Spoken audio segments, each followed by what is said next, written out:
ધરતી માતાના રક્ષણ અને સંવર્ધન માટે અનેક પ્રયાસો કરવામાં આવી રહ્યા છે. જમીનને જીવંત બનાવવા અને ફળદ્રુપતા વધારવા પ્રાકૃતિક કૃષિને પ્રાધાન્ય આપવા રાજ્યપાલશ્રી આચાર્ય દેવવ્રતજી તથા મુખ્યમંત્રી શ્રી ભૂપેન્દ્રભાઈ પટેલે ગુજરાતના નાગરિકોને આહવાન કર્યું છે. પ્રાકૃતિક કૃષિથી અનેક લાભ થાય છે. જમીન ફળદ્રુપ થતા જળસ્તર ઉપર આવે જેથી સિંચાઈમાં પણ લાભ થાય તથા પ્રકૃતિના જતનથી જમીન તથા આપણું બંનેનું સ્વાસ્થ્ય સારું રહે છે. રસાયણોથી ભરપૂર ખાતર જમીનના સ્વાસ્થ્ય માટે ખૂબ જ હાનિકારક હોય છે.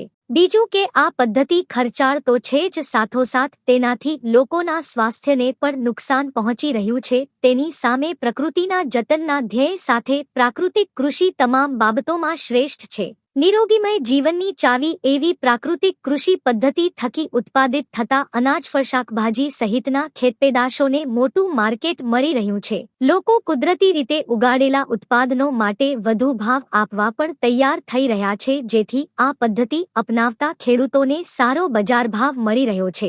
દેશી ગાયના 1 ગ્રામ હાણમાં કરોડો સૂક્ષ્મ જીવાણુઓ હોય છે. પ્રાકૃતિક કૃષિ એ બિનખર્ચાળ પદ્ધતિ છે. વધારે ઉત્પાદન, પાણીની બચત, પર્યાવરણ અને માનવીય સ્વાસ્થ્યનું રક્ષણ, પોષણ અને સંવર્ધન સહિતના અનેક લાભો પ્રાકૃતિક ઢબે કૃષિ કરવાથી મળે છે. માટે સૌ ધરતીપુત્રો પ્રાકૃતિક કૃષિ અપનાવો અને સમૃદ્ધ સ્વાસ્થ્ય તેમજ ફળદ્રુપ જમીન બનાવો.